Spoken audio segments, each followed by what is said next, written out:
I'm taking it. I'm going to have to do a song for Matt right now. Yeah. So since he's always happy, I'm going to do...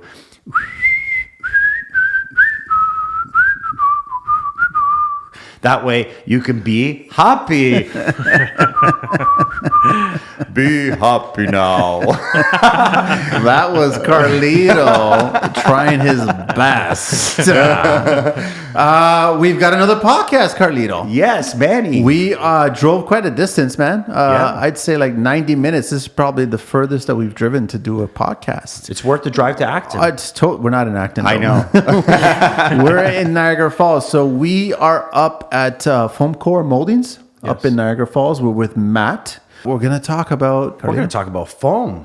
Foam, exterior foam, interior foam, moldings, crowns, sidings, all kinds of stuff. Yep. Before we get into that, so I just want to... Okay, so Matt, you're from Foamcore Mouldings. Yes. And it's basically www.foamcoremouldings.com. Yes. The Instagram is at Foamcore Mouldings. Yep. And then the phone number is 905-358-3626.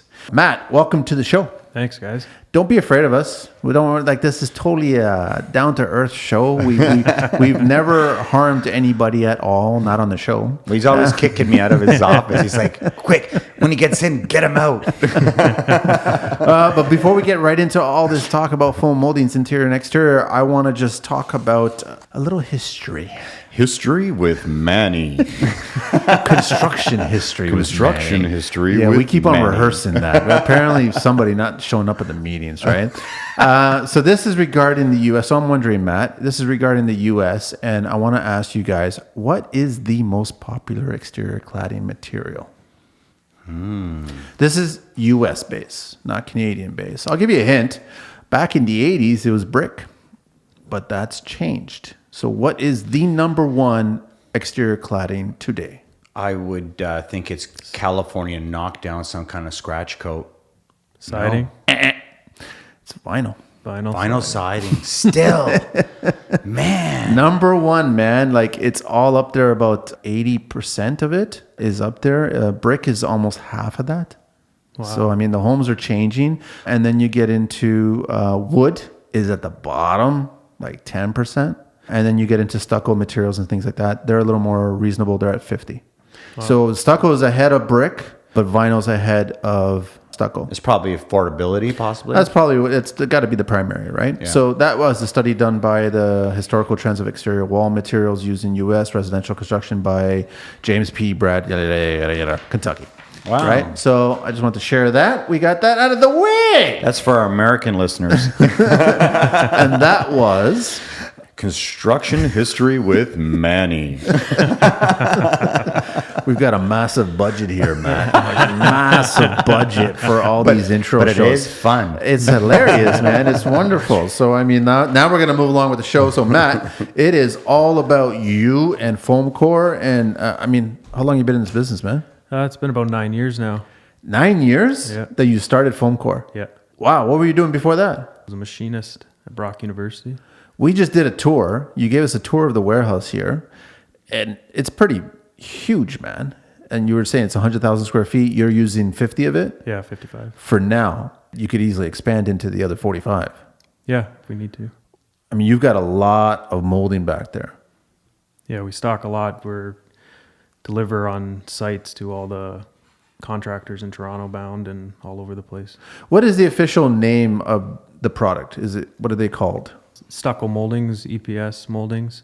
Okay. Styrofoam moldings. Basically, they're made with foam, then they're meshed and coated with a cementatious product. Yeah, so it's an EPS core with fiberglass reinforcing mesh and then a flexible cement coating on top. And you make them in lengths of? They go 8 or 10 foot would be standard. So that's what we're going to talk about today, Carlito. I love it. You got a world of questions, right? Oh, totally. Because I've been a fan of this product, the interior and the exterior version of this, right? So we're so used to, actually, funny enough, we were talking recently with Jim Carrick about, he was always preferring the plaster moldings, but that's where it got started and then it got switched over.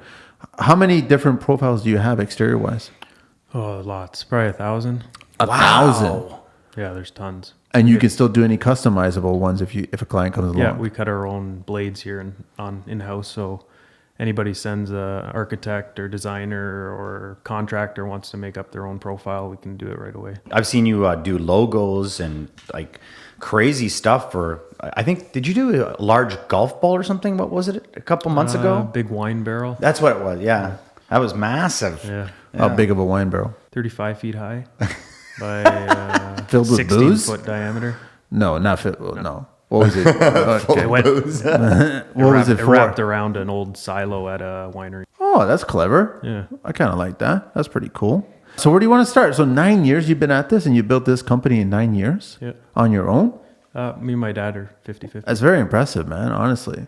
So you were a machinist before then, and then what made you get into this molding business? I was in kind of construction on the after work and hours on weekends doing kitchen renovations and all that type of stuff. And we seen it online and kind of dove head first. And No This is way, where we are. really, eh? But you didn't know anything about it? no, I didn't know anything about stucco when we started. It was quite the And now you're learning the curve. master. Well, now you're one of the industry leaders. Yeah. In a decade. Yeah. As simple as me meeting you, and like I met him on the show. We were doing Homes on Homes. Oh, actually, we were doing Make It Right. Make it right. Yeah, Yeah. that's right. We were doing Make It Right construction. Any more plugs? Yeah. And so I hear about this guy coming in with all these foam moldings and stuff, and I'm like, well, that's kind of interesting. And then we started talking, and then he donated a whole bunch of products to us. I've never stopped talking about it. Like now every condo I go to, I want to put molding up instead of putting the MDF up or wood, because there's nowhere to, you don't want to do tap cons. You don't want to do glue. This is just really straightforward and easy. And like we were saying, there's just so many different styles. It's almost better than going to get trim for trim work in a house. And one of the most exciting things for me, even walking through here, I'm just drawn to it, is that new wood siding stucco that you have. You want to talk about a little bit of that? It works really good. So there's a lot more modern houses coming out now with little sections that are using wood in different accents and styles. Looked at it and came up with our own version of an insulated wood look like panel. They come 1.5 inches or 2.5, R12 insulation. Wow, R12. Well, generally it's our 6 per inch, right? R4 per inch. R4 so per 1.5 inch, you'll get a 6. And you can go vertical and horizontal with those, or are they only designed for horizontal? No, they can go either way. They have drainage grooves in the back. So Oh, wow. you put your moisture barrier on your wall. There's drainage cavities on the back. What substrate can you not put it on? Is there anything that you can't put it on? No, as long as you treat the back properly for the moisture, you can put it on anything. An airspace, Yeah, just not a Tyvek. just not a Tyvek. Yeah. Yeah, because I thought you had There's to. a roll-on moisture Yeah, barrier you put exactly. on. That's what I thought it was, right? So that's what's key about it, because otherwise you'll get failure. Yes, Because the product still does get wet, and it has to drain behind it. Exactly. What do you prefer to be on that wall for the application? What is a typical board that you'd rather have? Is like dense gold or what? Dense glass, aspenite, plywood. If you're going to start from nothing, you can do aspenite for, I guess, the best value. Okay, and As for people like homeowners that don't know what that is, what is that? Just like a chipboard that's on pretty much all the houses you're going to see. Basically OSB board. OSB, yeah. Sorry. Yeah. Exterior, great. Exterior, yeah. What are the applications? Because things have changed. Like me even talking to you and walking through here, you're talking about now you're using cans of spray foam for exterior uses. How's that working Yep, out? they have a system with spray foam adhesive, and or you can use it with a cement. You can use construction adhesive. There's a few different ways you can put it up. What's the warranty? What are you guys offering? Like So we have color fade warranty, 7 years. 7 years? You can repaint it again if you want And you can to. repaint it after too, yeah. Okay, because I mean, the darker the tone, the more fade you're going to get over the years, and depending on the actual position of your house, you're going to get more fade, Yeah, right? So it's sun exposure, right? Yeah. So we actually hand apply the finish stain on top. So to even just retop the stain up is still going to give you that natural. That's why you get so much variation from board to board, so it doesn't look just like a normal siding. That's what we noticed when we're back there, which is great. Okay, so say the kids are playing out front, maybe some hockey or some, I mean, this is a typical stucco story I always hear. I always hear, oh, the golf ball went into the stucco, or a baseball hit it.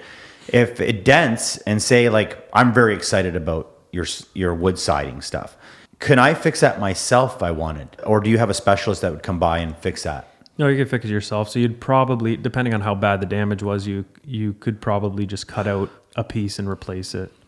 It's just as easy as that. Yeah. Wow. I guess even more imperfections make it more. Almost like replacing a piece of hardwood in their floor, right? You get a scratch or a dent, you cut out the piece and Wow. You guys have already worked that out, eh? replace it. And how many colors does that come in? We have standard 4 colors, and then we can custom match. What are you guys calling that product? Foam Tech panels. Foam Tech panels. Yeah. What I like about it is thinking about, trees and like using cedar over a long time, it starts to go gray and it's changing the color. So you buy it and you love that orangey, reddish look. And then 5 years later, it's gray. And then you have to go through the whole maintenance of it. This, your product is just flawless. And it just, how much VOC damage and how light is it that you lose color? It holds up really good. Like we've had it out there for the longest one would be about 6 and a bit years. And no fading. It still looks just as good as when we put it up. Okay. Do you have a little test in the back or something like that? Or have you done a test sample? Yeah, so we've done accelerated weather testing on it. Yeah, because that's generally what I notice is sometimes when I go take a look at exterior cladding products, they have like a little test wall and they'll just take a look at them and let them age naturally and just see what happens over the years, right? So you get a better idea. Can you walk us through the actual process? So, I mean, this is all foam. Like everyone thinks that this is weird, but I mean, foam is such an important material in construction nowadays. Like a lot of foam is being used these days. So you guys are manufacturing thousands of different profiles. Let's just stay on the exterior for now. So you shape the foam first. You cut it with a hot wire. Yeah. And then you're applying the cementatious material with mesh backing. So the blocks come in big cubes, like 4x4 by 8 or 10 feet. Then they get put on a hot wire cutting machine. Whatever we program in the computer comes out, and then they go down to get the fiberglass mesh put on. And then after that, it goes through an extrusion machine where the cement's layered on. We put 2 coats on. 2 coats with one base coat, which is a bit thicker, and then we put the final coat on to give you the nice smooth surface. Nice. I've noticed your skin has changed. Has the exterior one changed also? No, the exterior's been the same. Yeah. Same. And it's the same thin sets or the same concrete on both applications? Yes. Okay, so that's the exterior, right? Which looks great. Same process with the interior. Yeah, just different coatings, and there's no mesh on it actually. There's no mesh on the interior one? No. And then I noticed that you had what's the biggest crown that you guys are selling for the interior? Interior, well, we can go up to 36 inches if we need to. Holy cow. On a crown, on an interior? Yeah. Holy crown, wow. Did you say holy crown? No. Holy crown. I like that. That's a good one. You should use it. Holy crown. Did Drake use that or what? What's in Champagne Pappy? Like what's going on Palace? Yeah, there? like I see on We've your... done some pretty big stuff in commercial. You get like these big hotels, and they're using all kinds of crazy stuff. You get the designers. Please tell me a couple stories, because I've been watching on Instagram and I love seing a lot, like we were talking about that wine barrel and so on. So what other projects have you done like that? So like just ones that are out of the ordinary kind of. Yeah. We're doing a lot of heritage restoration stuff, like big old buildings where they want to replace that old dental and stuff where they're copying. The heritage societies they're letting you do it that way, or they're not?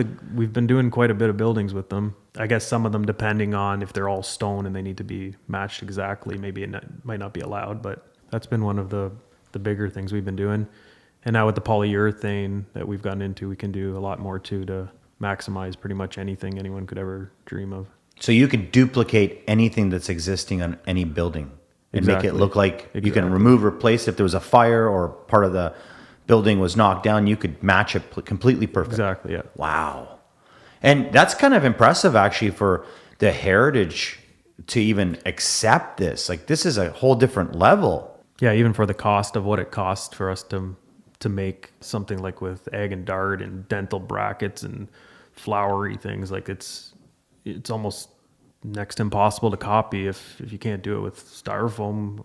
Yeah, that's really that's cool. impressive. What's the most interesting thing that someone's done on their home, like repair wise? We don't do too much with like repair on that per se. It would be more we do a lot of new construction. A lot of the new homes, you're getting a lot of mixed match of cladding. Gone are the days of the whole house being siding, the whole house being brick. Everything's all mixed, and they'll either have wood siding or composite siding or stucco, and they'll design things and spec them out to you guys and get you guys come in and take care of those treatments. Yeah, exactly. So you guys are doing, I guess, to have circles and any kind of dental or anything like that, right? Yeah. And then the window treatments as well too. You don't get into the actual flat surface of stucco. You don't. That's not part of your business. We don't manufacture it, but we're a distributor for Duroc. For the product material, itself, for the products, material, yeah. So all the Okay. flat walls are... So what kind of a guy gets into this business is install kind of, I'm assuming there's more and more guys. I've met a couple of good guys in Toronto that do really impressive work with the trowel. Like they can make that trowel dance and make everything perfectly smooth, which I'm very respectful of. But what kind of trades are you seeing? A lot of masons get into this business? Or are you seeing a lot of, like, who It's is kind it? of a mix. It's like stucco applicators are the main, like probably the main customer. And then there'd be, you get some masons doing, instead of like a precast, they'll do moldings to replace. Other than that, for the interior stuff, you got the drywall applicators are usually installing the interior stuff, or the finished carpenter. I've seen the drywall, well, the inside guys that do the crown, I've seen them do it all with mud. They adhere it with mud, they squeeze it right in, then they tool it, get the miters all perfect, and that's how it just, and it looks like plaster moldings. Yeah. Totally looks like plaster For easier moldings. to put up. Yeah, later. it's a lot easier to do it, a lot lighter, and then it dries sooner as well too. Yeah.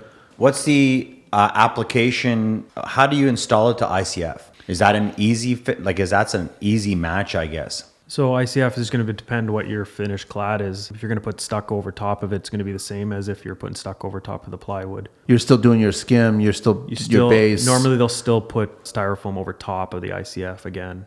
Really? Yeah. Or they'll sand. There's kind of a few ways of doing it. They'll sand it down and then skim and base coat it.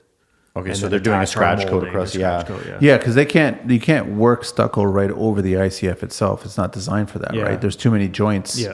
And so you still have to put your sheets of foam over that. Correct. And then start doing those joints, and then start doing your skim, your base, Again, and your yeah. finish. And then you start putting all the moldings on top of that. Yep. Got it. So what I remember when I took a course, every area has a different zoning for moisture level, heat, cold. When you're applying stucco, you have to kind of find out which zone you're in to use what products, because sometimes it could be like a 3-step, sometimes it could be a 7-step, right? So like that first coat we were talking about, that would be like a polar shield, which would be like a waterproof thin set that goes on, and then you would start getting into scratch coats. Yeah, so there's a roller applied, roller bear, and then there's a polar bear, which is trowel applied, which can also be used to stick the styrofoam to the wall after. Wait, was that 3 different kinds of bears? What was that? Was that a roller bear, Roller bear, a polar bear? What was the first bear? So the first bear, let's go over the first bear. The first bear would be a primer sand. The start would be the roller bear. Or Okay. polar bear is the And moisture barrier. That's the moisture barrier. That's where it doesn't allow the water to go through. Yeah. And is that changed? Is that breathable, or is that Yep. not? It is breathable now. So it's a latex product now. Yes. And then it goes into the second bear. Which is the roller bear? Polar No, bear. the polar bear. And that does what? You'll do the joints of the plywood or whatever your substrate is behind. So you'll treat that with it's got like a fiber in it to seal the joints. Got For it. expansion and Exactly. And then you can also use the polar bear as an adhesive for the styrofoam. have I heard it right that some people, when they do stucco, they usually leave about 10 or 12 inches from the ground so that the frost doesn't get to it. And guys will use that polar bear treatment onto the parging so that it's waterproof, but it still looks like a nice, beautiful parge. So it kind of protects it. Is that right? Not the polar bear. They'd use like a 1-step. Okay. These bears are all Duroc products? Yeah. See, I'm not a stucco guy, but I still am fascinated by it, but I just don't know the products that they're using. So Duroc has got a whole line of products that these guys use to actually adhere your products. Exactly. You don't do any installs. You don't have guys that do installs. You just supply the material and then guys come and install it. That's Correct. Yeah. When we started, we did do installs with the interior. Never really got into the exterior too much unless it was something going on to brick or stone. We kind of stayed away from the installation. I don't want to culturally upset anybody here, but I will. Is it fair to say that the majority of stucco guys out there are Eastern European. Oh, I knew it. Yeah, I think you could say that. It's fair to say that? Yeah. Oh, it's the same way that if you're going to say the majority of bricklayers out there are Italian or Portuguese So or what were you leading Irish. to? Russian, Polish? I'm just saying Croatian, Ukrainian, Russian, Polish, Eastern European. Honestly, I don't know what it is about stucco and foam. I can sit in my car out of all the trades. I could sit there and I'm mesmerized. Like I can just watch guys doing stucco. It's because you're Croatian, man. And the Polish guys are always like, "Hey, you want to come and help?" No, I just love when they're filing and leveling the boards together. You mean creating snow? Yeah, and it's so interesting because there's not every house looks the same. Like when you said you had 1,000 different samples, there's a reason for that. Not everyone, like I don't see the same styles on every house. They're so like every house is different. Yeah, they vary quite a bit. Like it could be really clean, just standard block. It could be, classic. I guess my biggest gripe I've ever had, and I'm sure that stucco products have gotten better over the years, is if you were to take a golf ball, will it make a dent? Like if it hits your product, if it makes a dent, is it still repairable? Like you said earlier, where it's actually easily repairable, because all the exterior molding products are all designed to be installed and then contoured on all the joints and then look seamless, and then it's painted. So I'm assuming that if a kid does, I don't know why kids would have golf balls. Hey, I used to steal golf balls all the time from the range. There you go. That's why kids would have golf balls. No, but this is really important. This is kind of like a myth. When you talk to people about brick and siding and like wood siding or vinyl you siding, could throw a golf ball to that. You and can. It won't do anything. Well, I Brick. mean, in the cold, vinyl will crack and break. Vinyl will. I mean, you could chip a brick, and then what are you going to do? Call a With a mason golf in? ball? Hey, man, you're shooting a golf ball 300 yards. I'm guaranteeing if someone bounced it off a building, it's gonna hit it Hang on a hard. second. try that. I'm just painting a picture here. You're in a neighborhood. You're 300 yards away from the house, and you're getting ready to Kids line will up do crazy with things. what your driver? Are you taking your driver? Is that what it is, or are you putting it into? You know gun? what? We had a golf course behind us. We had a range just around the corner. We used to blast them everywhere, and Somehow we Carlito did found not a care solution. about where they landed or who they hit. So getting back to that, though, one of the things I always get into this fight because I love stucco. I'm like a huge supporter of stucco. I don't like a whole stucco house. I like a mixture. I know, of but it. if you look at the stuff he has, it can look like stone. It can look like wood. True, I mean, true. we looked at that one sample in the office, and honestly, I know it's foam, but it looked like wood. I'm a brick guy, but I don't want to see a whole house in brick. I just like a mixed match of the right cladding materials. That's Yeah, I how think it looks good both. I think it looks good that way. I think you just have to find that balance. Just before we get too far, I want to talk about this myth. It's probably easier to repair stucco than it would be vinyl or anything else, right? Yeah, it can be for sure. Like, should people be worried about it? Like, when I talk to somebody, I say, hey, you should do stucco on your house. One of the two stupid things I always hear is, someone's going to put a dent in it, then I'm stuck with a dent. So, and then the second other thing is people always complain that it's too low to the ground. What are the two fixes for that, and how easy are they? They do have high impact systems too, so it's a heavier gauge mesh, which allows for a lot more abuse for things hitting it or damaging it. So that's an option as well if you're doing it on lower areas. It's really like anything. If you're going to smash something into it, it's going to get damaged. It can be fixed and patched. They put a lot of they'll put grooves now in the walls where can kind of divide up the section. So if you do smash the lower section, you can refinish up to that line where you're not going to notice that it was repaired. So you don't have to do a whole wall or so Exactly, on. yeah. And what is that mesh that if, say, I had kids and I wanted to do stucco and I wanted to ask for my installer to put that in, what would I be asking for? It's a high impact mesh, it's called. And they only do it like for the first top 4 Yeah, they're feet? usually like first 3-4 feet, Around a depending on garage. what it is. Yeah, Wow, interesting. So that's something new. I guess fairly new. It's been around for a little bit. I've never even heard of it before. That's No. fantastic. Usually people don't want to pay the extra for it. That's the problem. Yeah, until they have to do the repair. There you go. Is it much more? It's an extra step. And could we enter that area of costs? Can we talk a little bit about pricing and the average pricing for stucco and trim and install? What does that usually go? It's all linear footage, right? Yeah, it's by the linear foot, so it can go really. So if you go up to like say a 6-inch or maybe $3-4 a linear foot, for 6-inch trim for around your windows, or Is that a basic? Is that what typically people want? Is a 6-inch? yeah, 6 inch is pretty standard for window trim. 6, 5, 6, 8-inch depends on how big your window is, how big your wall is. Kind of really depends what you're doing. You still have to pay for the stucco guy to do that. And Yeah, so stucco per square foot is all over the place depending on who's doing it. yeah, where it's being I done. usually hear between like $7 and $13. That's kind of A square? a square. You're going to want to be really cautious at 7. So I'd Yeah. say the average guy that's going to do a good job is somewhere $10, $11, $12. Yeah. What are the guys doing bad? The bad stucco guys out there? Because I have yet to meet a stucco girl.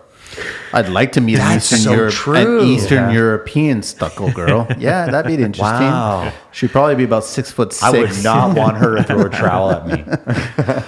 So what are the bad stucco guys doing? Just skipping steps is the main problem. They're doing the moisture barrier poorly, And what is doing it poorly? Like not putting it on. not putting it on at all. So when you're putting it on, you can't short that out at all. No, Are they that's putting really it too thin?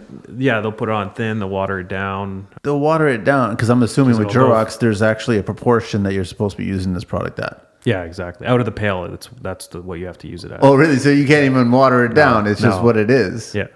That's good Wow. to know. And huh? these guys figure out a way to do it, eh? So if you see a stucco guy that's got 2 buckets, one's empty with water and the other one's got a full bucket. No, but this is good. This is good things for homeowners to know, right? Yeah, for sure. That's the main thing. That's the most important is the moisture barrier. So if you don't do that, your substrate's going to rot out. It doesn't. You need to seal your envelope to be able to put the styrofoam because you're going to get condensation from the styrofoam. And I agree with you because the thing is that you got to understand that every trade has got to be conscious of that building envelope. It doesn't matter that you're just a bricklayer, stone, exterior siding, stucco guy. You still have to be conscious of how this material is supposed to go on. So you should be able to read drawings because Exactly. there is you have to have that wicking, you have to have that airspace, you have to have the way it's done. If you don't do it properly, like you said, that substrate is going to fail.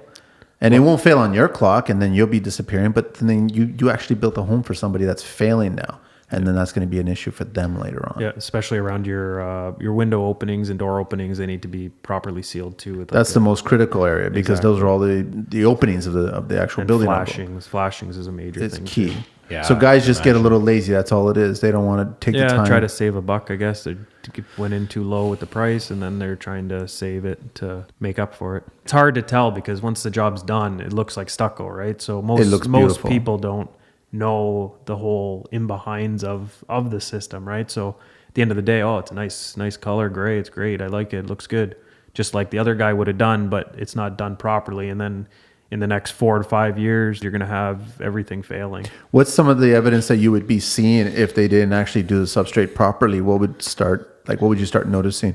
You'll notice the finish start bubbling off, and Because that means moisture is getting behind it. you'll get water inside. Like if your flashings aren't done properly, the water is going to be pushing inside, and then you're going to get drywall damage. And then it takes a while really to make itself visible because the water gets in behind there and it just sits there, right? And then the wood starts rotting, and then before you know it, your wall's full of mold, your insulation's moldy, your structure's damaged now. Stucco is basically started from the whole Caribbean culture because the way they used to build, and also Europe, whereas it mostly. Hang on, go with me with this. Follow me on this. My eyes are speaking. Hang on a sec. Building full cast concrete structures, but you're now doing the look of it with stucco, but not the cost of it. Do you know what I'm saying? Yeah. So is that where stucco came from? I didn't come up with it. I actually tried to do a Google search and try to find out when did stucco start.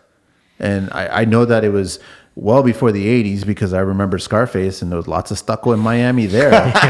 So I'm trying to think. You're never going to see a bagger like me again. Make room for the bad guy. No. Take a look at my little friend.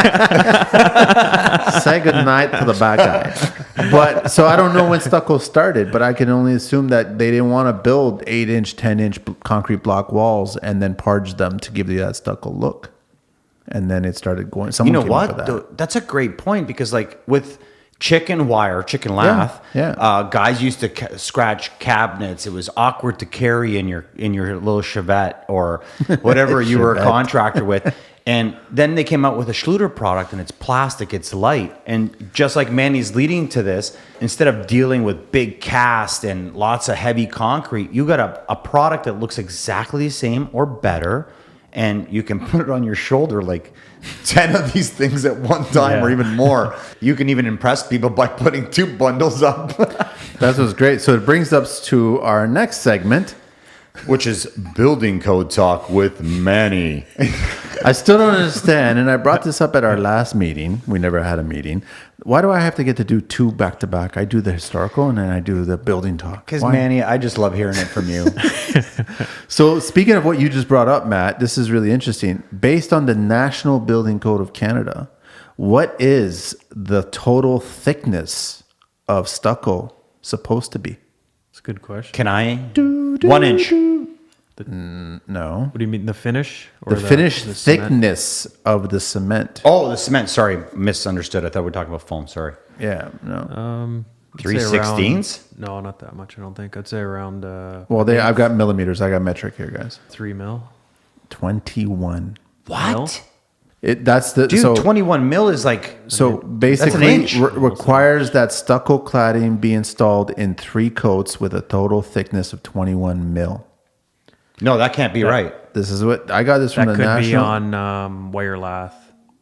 Yeah, that's not right at all because... Stucco cladding and building codes are generally prescriptive in nature. The National Building Code of Canada, NBC, not the broadcaster, which is a model of building code, requires that stucco cladding be installed in 3 coats with a total thickness of 21 millimeter. But Matt's right, and that was what I was talking about earlier when your first historical question came up and you said, what do they use most often? I call it a California knockdown, but it's actually stucco. And what you do is you put really thick lath wire up and you're parging it and you're building it up. And then you're doing a plaster coat on top, which is another. I'm wondering if this is including the foam, like the bare minimum foam thickness, and then your your thickness for your actual cementatious material. And that's what this is. Because 21 mil is well, an 10 mil is half an inch. That's right. So 21 mil is an inch. So yeah, that wouldn't make any sense. Because I know that when the guys have put the sheets of foam on, they have to sand it to get everything smooth. You can't sand it to a certain point because there's markers on that, right? Where the drainage grooves. The drainage grooves, right? So if you've gone too far, then you've sanded down too much. So they've actually changed it, I believe, to 2-inch now, styrofoam. Which they should, which is great. So what do you... Hang on a sec. What's wrong with you? There's a whole thing about OBC and building code and talking shit like that. I was at the meeting, okay? I got excited. So we're talking with Matt from Foamcore Mouldings, and it's www.foamcoremouldings with an S.com. And the hashtag is @Foamcore Mouldings, and the phone number is 905-358-3626. And I also forgot that you also deal with chemcrest.com. Correct. So www.chemcrest, and that's a series of moldings, exterior, interior, both? That's both in polyurethane. In polyurethane. So that's chemcrest.com. Okay, now you can go. Hi. What is the thickness of, now, am I using the terminology right? Is it thin set? Is it mortar? Is it concrete? The skinning of your exterior products? On our moldings? Yes. Yeah, it's about 1/8, 3/16. Depends. If we want more of a high impact, we can build it up thicker. And that would change the mesh also, so you'd have to put more on, right? Because the mesh would be on. On the moldings, it would be the same mesh because it's got a flex to be able to go around the different profiles. Yeah. Does it hurt by making it thicker? Is it worse or better? It doesn't make it worse or better. It won't flex quite as much if it's too thick. It could, if you get it too thick, it can become brittle. There's a good, like about 1/8 thickness is really the right thickness. There's a balance, right? Yeah, So, exactly. and guys, and then how do you, I guess that's just from experience. Exactly. Now, guys will never actually put another coat of anything over top of yours. They just be Paint. stucco. Just paint or stucco. Like Yeah. a lot of the times it'll be like a sand paint with a sand in it. right. So kind of like gives a limestone look after. Nice. Why is it that sometimes when you drive around certain neighborhoods, you'll see some stucco jobs and you'll get a lot of those drip water lines?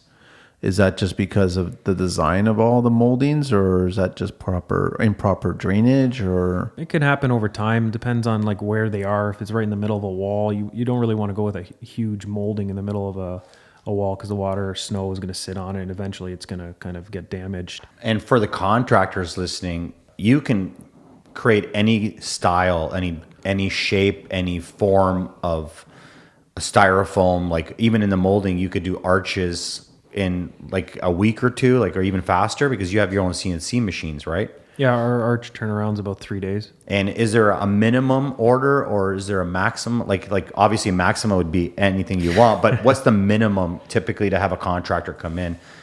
There's not to really get a piece? a minimum. Depends on what your job is. Okay, so like I got a house I'm renovating and we're putting a new window in and I just want to do the arch. I can come in, no problem.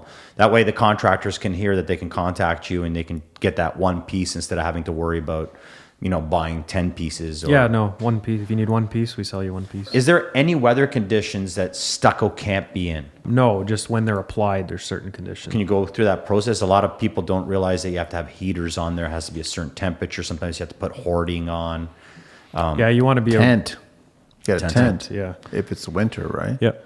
You definitely need a minimum of 10 degrees. Is that the idea? We're talking Celsius to our Americans, friends. There's 10 degrees Yeah, you want to be I would say 5 degrees minimum. minimum. Which months, if you're not planning to spend the money, like if I'm a customer and I don't want to spend the extra 5,000 or more to wrap my whole house and keep it warm while the stucco guys are working, what are the months that you should not plan to have stucco done in? Oh, really, just through the winter is the main. Really depends when spring breaks. That's March. Usually March, we can start getting out there and doing it without the tarps, but you got to be careful because at nighttime it still gets to the You got to minus. still let it cure, right? Exactly. Yeah. that's You what- need 24 hours of that temperature. Yeah, you need those 100-pound can't propane be- tanks going, Yeah. right? It can't be 5 degrees during the day and then -3 at night because then you're going to have problems. Is it a big charge to do it during the winter? There's definitely an upcharge. But it's not a much, lot I guess, more. eh? It's a lot more time and the It heat depends and on the gas, scope the of work, size. but it Yeah. could be thousands of dollars. Thousands. Yeah. But we're talking, like you're saying, we need 48 hours. So like if I'm doing stucco and I've done stucco, it only really needs 48 hours of that kind of weather condition or that temperature, right? Yeah, Like we but don't need to leave they it for a can't- week or a month. Well, they will have to because they can't put everything up in 48 hours. They have to do Okay. the first coat, the second coat, the foam, the finish coat. You're primer, building a you know what I mean? tent. I think, first of all, any good stucco guy, treat this as if you're doing masonry. Yeah. And there's no way that you're going to start installing brick and stone. I just saw a stucco job. Gorgeous Polish guys, by the way. Surprise, I stopped to surprise, talk. surprise. I actually stopped to talk to them because I was like, I've seen a lot of stucco work, Dobrze. but Dobrze? but I always see imperfections in a lot of guys' work. They're flying through work too fast, and they're giving the industry a bad name when they're just not. I was actually looking at these guys' work, and I was like, I literally had to walk over and say, guys, you guys are doing an amazing job, and it's winter.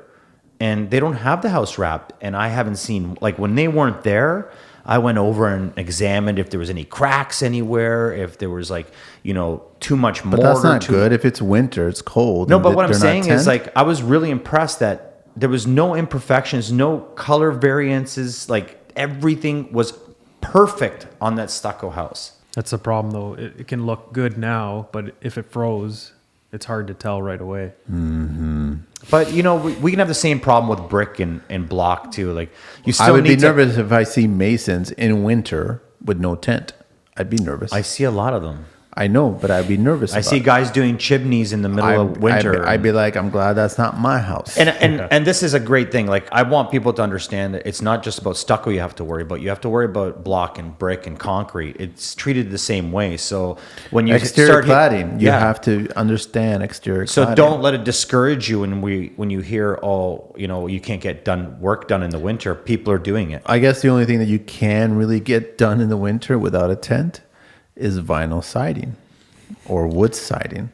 And Because those are nails, right? another big thing for me is with contractors, what are you looking for contractors? You don't really care about getting contractors on. You're just moving product. Do you have contractors you refer if someone were to call? We give out different contacts to anyone that maybe call homeowner looking for someone to do a project Or for them. designer or somebody? Or designer, yeah. Yeah. So you have a team already to do that. Yeah, like the contractors that are currently purchasing from us or that we know that do a good job. Do you ever go out and take a look at their work? Yeah, Or, yeah, Really? quite often. What do you do when you see faults Do you talk to them about it, or do you just stop using those kind of guys? Fine line, right? You got to be careful. You don't wanna lose business. Not so much that. You got to make sure that it's hard to recommend people if you know they're not going to do 100%. So the guys that Because then you it's are, coming back to Yeah, us. So because that's why we their always workmanship is a reflection of of us. you guys. so when you refer, it's a we tell- guarantee. No, we don't guarantee. We give probably usually 3 names, and we tell them to do their homework, that these guys are reputable. How far have you guys sold your product? I mean, right now we're in Niagara Falls, right? So we're close to the border to the U.S. there. But how far have you guys taken your product? We're all over in the U.S. We have a distributor in the Caribbean, St. Lucia. No, really? way. Yeah. Told you. See, I thought you were making some kind no, of. I'm not making up shit, I can't man. believe that. Manny Good for does you. his homework, okay? So have you been flying out to St. Lucia? No, actually, I was supposed to go. Oh, you just don't go to before those this, jobs, Dad, I'll be in St. Lucia. You go take care of the Woodbridge. Well, I guess the island isn't very big, so it'd be hotels and really high end. Like I do know I've been to St. Lucia and I've seen some really cool cliff homes. I guess those are the only homes that they would be doing. Servicing about 4 islands in the area down there. So we'll ship a container out there, and then they'll distribute it Wow. Where else? all through the U.S. I guess California, the West uses it a lot. Yeah, California, Poland? Florida. No, you're not. I was making a Polish joke. Come on. No, we're over there yet. No, What's the whole myth about painting stucco? there's a myth. Yeah, there is. Like a lot of guys say that you can't paint stucco after a few years. You actually have to apply a scratch coat again. Is that just a myth? Yeah. So Yeah, you can't paint definitely over stucco. if you want to change the I've color. never heard of that. I've heard Yeah, you can no, always paint it. I was talking to a couple stucco guys, and they're probably just looking for more work. They were saying to me, "Hey, listen, don't paint it. Unless you use that sanded primer first. You have to put that sanded primer on. Yeah. I guess I don't know if you have to clean it first. Yeah, definitely need to clean it, get all the dust and dirt off of it. Yeah, and then the sanded primer, which is called Sand primer. that could be tinted to any color, Yep. That's a Durock product. Yes. Man, they just got everything covered, huh? and then you can just paint over it, so you don't have to do stucco again. No. That's wicked. And is there a special? You guys can use like Sherwin-Williams, or you can use any paint in the stucco mix. after No. the sanded primer. No, so Durock makes the paint to go back over top of it. Okay, Oh. so it's their product. Exactly. Yeah. Okay. So that's good to know for the listeners that are, thinking about doing stucco or doing a repair on their home. It's important to know those two things then. I was always told you had to re-scratch coat the whole area and then put the stucco scratch on it again with the coloring. So they'll normally do that if there was like damage to the stucco. So if they had to repair a big section, or they took out a window and they added or wanted to add some windows or fill in windows, then they normally re-skim the whole wall and start over again, because you can't blend it in well. I know that you're more of a detailed, decorative kind. Your business is more in that end. Yeah. Like the trim, the crowns, the cofferts, the window sills, the ledger, like the headers. What is the maximum? I'm not holding you on it just because but you probably do know. What's the maximum you can do a wall without putting a seam or a break in it? Because a lot of people always tell me like 16 feet or 12 feet, you should have a separation expansion joint. And then I see houses that like 80 feet of a house wall is perfect stucco, no seams. That would make me nervous. Yeah, it's tough because they need a place to start and stop, right? The wall. So especially when sun's out and it's hot, the stuff dries too quick and you'll get dry marks and it's going to look not too good. So most of the time they'll put lines regardless. If it's expansion or not usually depends on architect or whoever designs the building where there's joints required. And now those won't go directly through the styrofoam. That's just like a surface V notch or... So that's for the decorative, but there is also, they'll go right through and there's a system for doing an expansion for it. And then it's just a caulking joint, I guess? Yeah, exactly. Yeah. Nice. Let's get inside. I want to talk about all the moldings on the inside. Oh, my favorite. So I noticed that you had coffers up there as well too. Yeah. So you're offering the whole, and then the guys would just miter them and then put them all together, or they're the whole guts, right? The whole beam and everything, molded and everything. Yeah, so you can do it. It comes a couple different ways. You can get like just a square, say 6x8 beam block, put that up, and then you can add your whichever profile you want to it.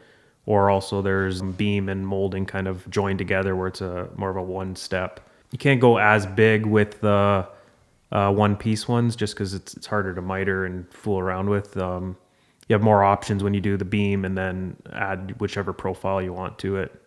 Cost-wise, I'm assuming that it's cheaper to go the foam route instead of actually having to build the structure, skin it with ply, put crown, miter, do all that stuff, finish paint, I'm assuming. It has to be way cheaper. There's no steel framing, no drywall, no corner beads. You're just one step, glue it up, and you're putting your moldings up. Well, mud it up.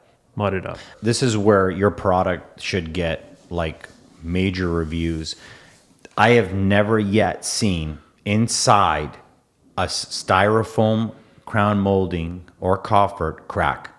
Like no expansion, Never, zero, no cracks. That's the most impressive part. But I'm a condo guy.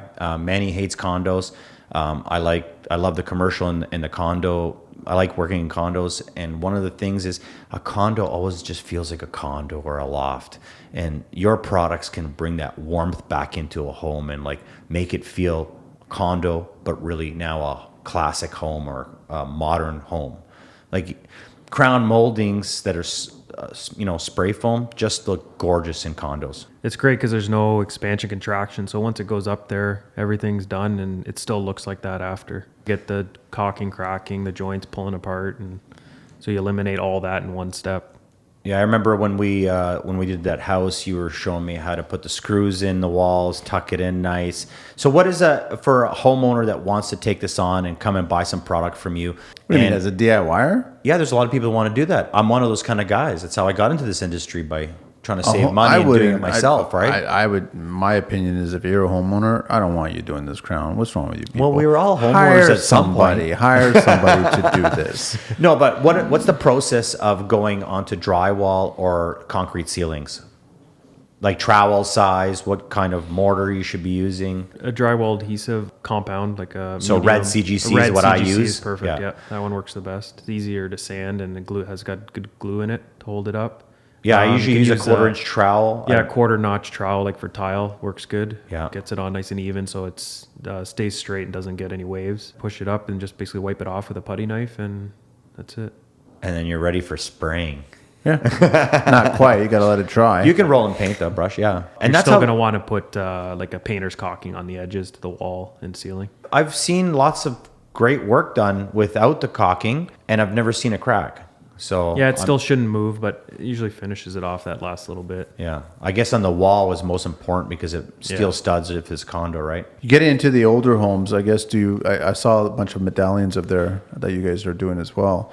Are you able to reproduce? Because I know the old school way of doing it is you got to cast it, take it down and try to cast it, and then recreate it in horsehair and all this other shit and put that together. I mean, but you guys don't get into that world. Yeah, so we could make it. We just have to bring it here. We don't really go out on site and make. So if I were to bring you almost a beaten up, broken piece of medallion that I want to bring back to life, you guys could reproduce it.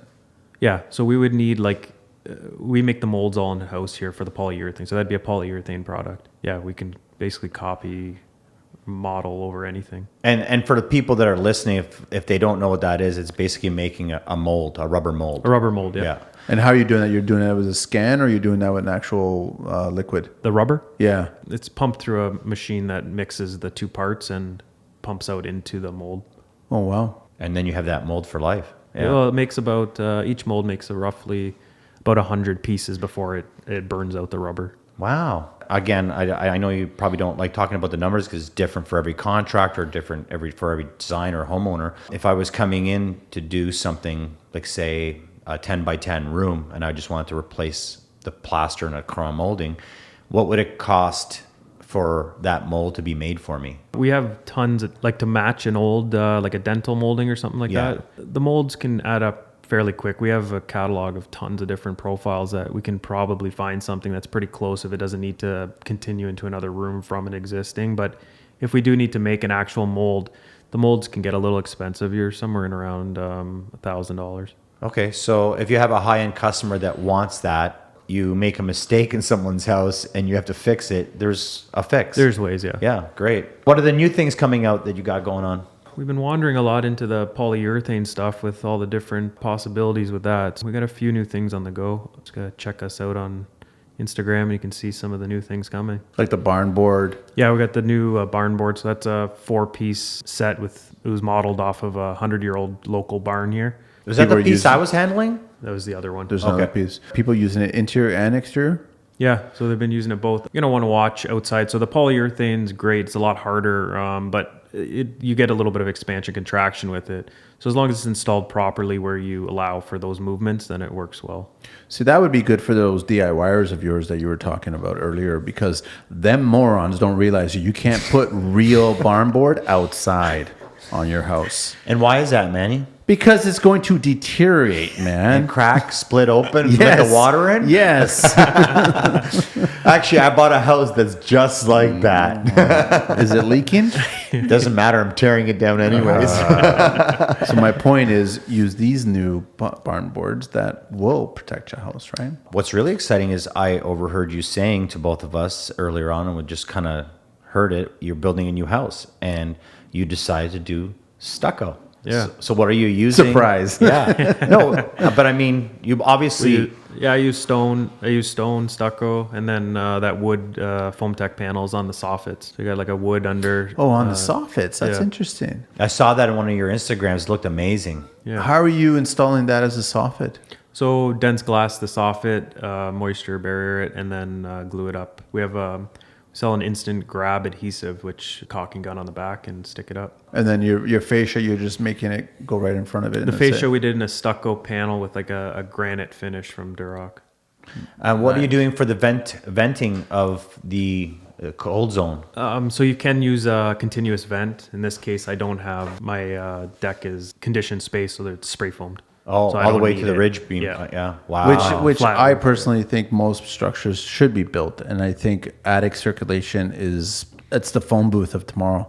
It just doesn't make any sense anymore, man. But interesting that you did that. What made you do that? Are you using it for storage up there? Flat roof, so it's a real Oh, it's a shallow flat roof. truss. Okay, sorry. Yeah. Okay. So just insulate the hell out of it. Yeah. So you're going modern. Yeah. What are you using? What kind of decorative pieces are you using for the outside? We went pretty flat and simple, so we just used some different textures to give it a different look. Wow, a guy that has a choice of anything went basic. I love it. That's what I was saying. The homes look a little better when you have a nice balanced mix and match of different kinds of cladding and materials Yeah. to use. As long as you don't go overboard and you balance it nicely, it'll look really nice. Now, did you use real stone, or is that something that you're planning to make out of stucco? No, I used real stone for this one. Are you planning to maybe add a stucco Yeah, division? we are working on a poly, like a concrete panel stone look. Wow, interesting. Pretty cool. I think it's time for another segment. We're going to be doing the Green Book talk, and that's with me. Yes. So, Manny always leaves it up to me for offenses. Why should I have to do it, man? Okay, so we're trying to do something related to your industry. Under Section 29.4-7, what is the fine for constructor failing to ensure required access to facilities? What is the fine? What do you think, Matt? I think that one's a 250. 500. Well, not bad. $550. Oh, there you go. That was unfortunately Green Book talk. With Carlito. And so we are talking to Matt from Foamcore Mouldings with an S.com and at Foamcore Mouldings on Instagram. And also you guys deal with, ChemCrest is yours? It's a division of us. It's a division of you guys, right? So www.chemcrest.com. Yep. And then the number to get a hold of you, put an order in, or if you're just Eastern European and around, walk by is 905-358-3626. Okay? Oh, man. Thank God. Hey, I only share the truth. You're so lucky I'm Slavic. So we got all the bottom end. We got to figure out the bottom end now. What would you like to see changed in construction? More people that care about their job and their project and what they're working on, and not passing on to the next guy's problem or doing what they're supposed to. It's true. I mean, it's an ongoing problem, and almost everyone we speak to says the same thing, which is unfortunate that we need to change this industry to make it a better place, right? Yeah. I got a question for you, Matt. Are you doing some of the work at your house? Yeah. What kind of tools are you using to do that work? Like brand wise, you mean? Yeah, what color? Yellow and red. Yellow and red. That's Are interesting. you saying Hilti? No. Really? Hilti? Yeah. Nice. Would have nothing to do with being on a always, show. I've always been a DeWalt guy, but recently got into Hilti. It's good stuff. What changed you? Money. I mean, come on, it's a better product. It is, yeah. That was Carlito saying that Hilti is a better product than DeWalt. And many things, yes. And this show is brought to you by DeWalt. These are personal opinions shared online. So what have you bought from Hilti recently? Impact, hammer drill. Is it really SDS. worth it? The impact's crazy, man. Is it really? The batteries are pretty good. I just bought another grinder. The grinder. I have a And grinder. I bought an attachment to cut the concrete to hook up to my Hilti vacuum cleaner. And now, literally, honestly, I'm just scoring the floor and opening slabs up. I could jackhammer a spot out and like no dust. I love it. Yeah. Manny's a Bosch guy. Bosch. I'm a Bosch You're guy. a Bosch. I always will be a Bosch guy. Obviously, I've seen your vehicle, but what do you see with most of the trades that are running stucco? Oh man, these are all van guys. They're Van all and- van guys. Yeah, and a what lot are of them they? are van and car because a lot of the guys do sub work for other companies. Yeah. So what is it like? Chevy vans? No. Or is it now Dodge. Sprinters? These are Eastern European, man. That means So they got Mercedes. yes. Is that what you're seeing? Yeah, a lot of them do. And what's the average of your best guys that are buying from you and installing through you? What do you find that they're using for tools? Most of those guys are using, I don't know, I'd say it's a mix. A lot of DeWalt. I see Milwaukee. That's a DeWalt. Yeah, because you only really Milwaukee's need an mostly. impact Mostly they have really a in a trowel and yeah. that's about it. You handsaw. Yeah. So Mostly hand DeWalt, saws, right? DeWalt. They use a lot of DeWalt saws to cut the moldings. Well, this is another interesting thing. I'm glad that we just brought that up. I was told that we're not allowed to use wafer screws anymore onto stucco. Is that true? Screws and washers. Yeah. There's still some systems with it that's allowed. And why are they taking that away? Because they used to use it on top of the Tyvek and it's penetrating that, and you're not allowed to put stucco over top of Tyvek anymore. When was that implemented? It's been a while now, but it still seems to be happening. But it's being enforced now. Of course. Yeah. So now they're doing more inspections with the moisture barrier. Each city's kind of starting to catch on, and they're doing the inspections prior to even putting the styrofoam So on. they're expecting the guys to do what? You're doing a full peel and stick membrane instead of the Tyvek? No, it would be the roll-on or trowel applied moisture barrier. Oh, that's why So you're they're not even doing it. allowed to put it over top of Tyvek anymore. And then you're still allowed to screw through the foam for the flat surfaces or not anymore? You can, as long as you're using the proper moisture barrier, which would be a trowel on. That's not the case with everybody most. No. You're getting Tyvek and you're getting guys drill right through Which causes the biggest rot and problems behind failures. failures. Failure like 10 years, 20 years down the line failures. It'll be even sooner than that. Even sooner than Yeah. that. Wow. That's scary. So your house, what is your cladding on the outside? Please tell me you didn't use OSB. I did. You did? Why? I thought you would go gold for sure. No, I've Dent always shield? Yeah, because when I was doing stucco, we always put it on the gold board. So I've always used. I mean, it's come a OSB long way. on the OSB outside, has yeah. come a long way. As long as you treat it well, right? The dense glass is a little more tougher to keep everything square, and I don't know. I feel like it is, anyways. Interesting. How's everything affected your business with? COVID? Yeah. Are Yeah, you it's, allowed? it's a little crazy. There's still a lot of projects on the go, which is good to kind of keep us going. Well, we're We finally find- getting into spring, so it's like Yeah, everything kind of started, and now everybody's just trying to finish up what they have, and then once this gets lifted in maybe 2 months, there's going to be nothing new started. So who knows what's going to be coming? You don't need a permit for stucco, right? Not really. it's part of the Depends. building. No, Yeah. it's part of the building. And a new build, they just want to know what you're going to use on the outside, but you can put stucco over top of brick, angel Yes. stone block. Yeah. I mean, the only thing you can't put stucco over is vinyl siding. That's because it already has the membrane, already has the building envelope. So you're just putting a new cladding material on top of Yeah, the no, existing. I'm just wondering how that's. I guess you're not having people coming in or anything like that. No, You no, guys no. have like Orders, you're still filling in orders. Everybody's still coming Yeah, here, yeah. We're picking still up. we still have a lot of we do a lot of the new home builders in Toronto bound, so they have lots of stuff on the go, right? So we're still shipping every day. Got to keep on working, man. I know that it's hard, but you got to keep on working. That's the problem. But we also got to stop the curve. So I was talking to a customer last night, and she said to me, she goes, I don't know why they're deciding who should be working and who shouldn't, because I need a haircut. And I'm like, what? She's like, this is like important. She's like, barbers should be cutting hair. And I'm like, you know, that's important because I'm getting a real big bush myself right now. You know what's kind of funny is that you're going to see Flowbee come back. That's what you're going to see, man. Oh, the vacuum. And what is one of the things you do for, like, the one thing I hate seeing is guys shaving stucco down and then it looks like it's snowing in the middle of summer. What's the quick fix for that? They have actually vacuum sanders that can fix that. They're fairly pricey, but there's not really too much they can do. So now you guys are actually vacuuming while you're doing that. Yeah, there's a built-in sander pad that has a vacuum backpack. Wow. And how, like, I've seen guys use, I mean, I've seen on sites guys take like pieces of plywood and put staples or screws through it, and they make their own 4-footers and they're scratching. Yeah, that way works the best to get it nice and flat. But this is, I guess, a smaller, like 14-inch or 24. yeah, this is maybe about 16-inch with like 2 spinning discs. You like sell like that? a sander. We don't have them in stock, but we order them. Nice. And what's that going for?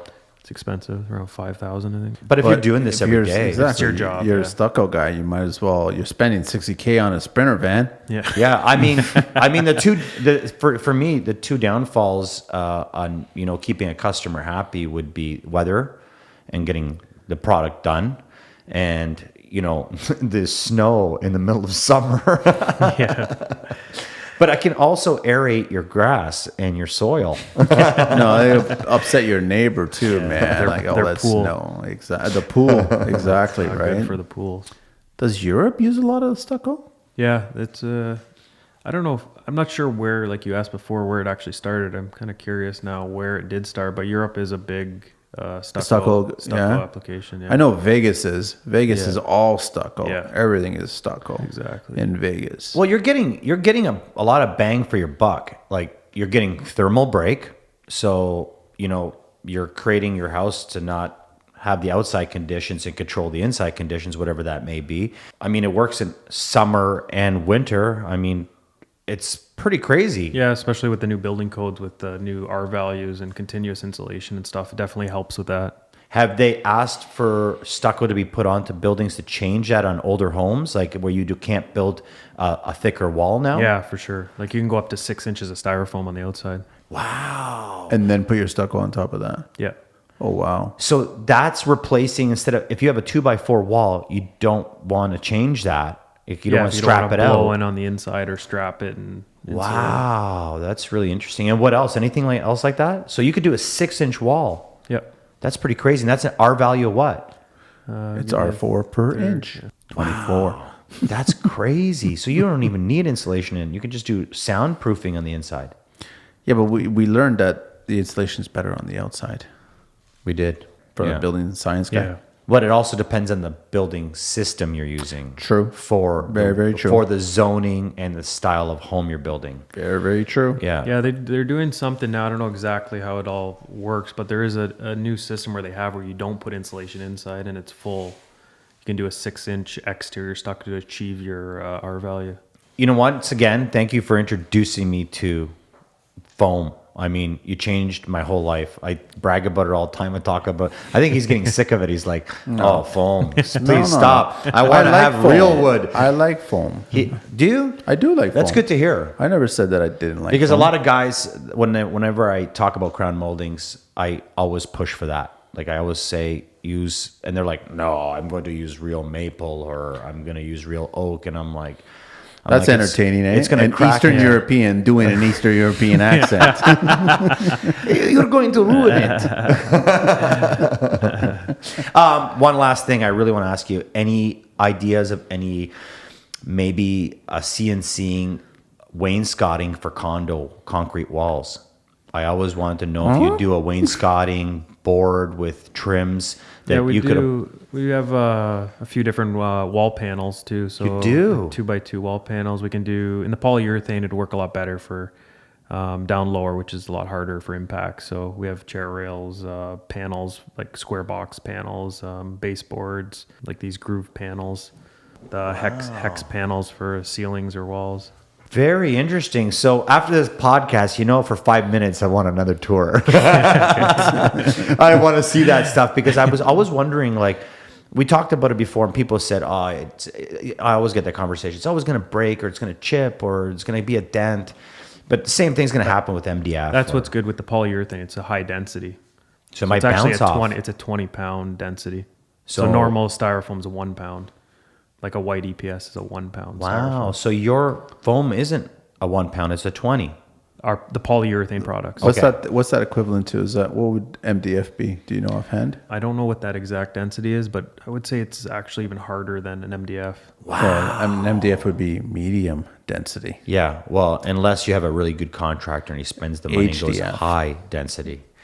But Or what I want to know is the aqua numbers. density. I want to know the number of medium versus the number of high. I'm curious about that.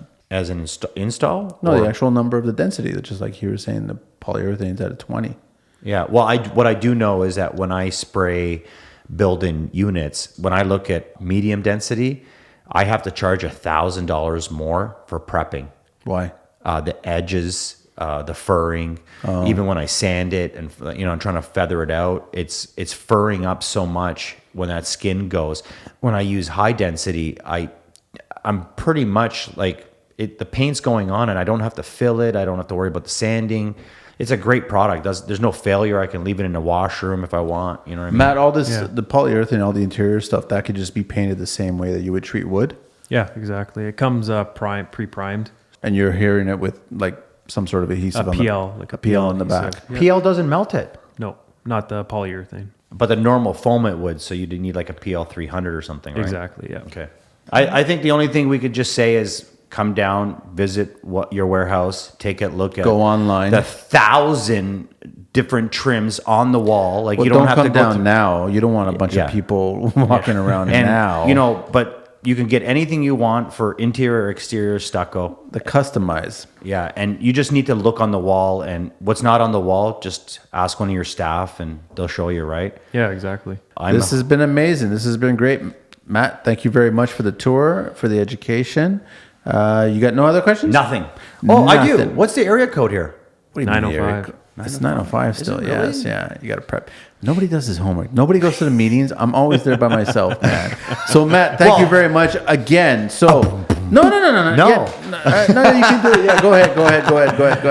No, please, after you. Carlito. Okay, so one more last time. So it's basically www.foamcoremouldings with an S.com and also www.chemcrest.com. And then Instagram handle is at Foamcore Mouldings. Go online, check it out. Send Matt a question. You handling the social media yourself? Yeah. Perfect. So then you're going to actually speak to Matt. So he'll have all the answers. The phone number again, guys, is 905-358-3626. I think that's it. Boom, boom. Boom, boom, boom, boom, boom. Thank you very much, Matt. We really appreciate you taking the time to visit us, or we visit you. Sorry. Why? In the 905. In the 905, we came to you, which actually is technically the furthest we've ever driven, and we might just keep an ear out, guys. We might do a road trip one day and maybe come to you in all different places. You're letting it out of the... What? No, cat's out of the maybe. bag. Nobody listens to right to the very end anyway. boom, boom, boom. 905, baby. Foam core. Out of here.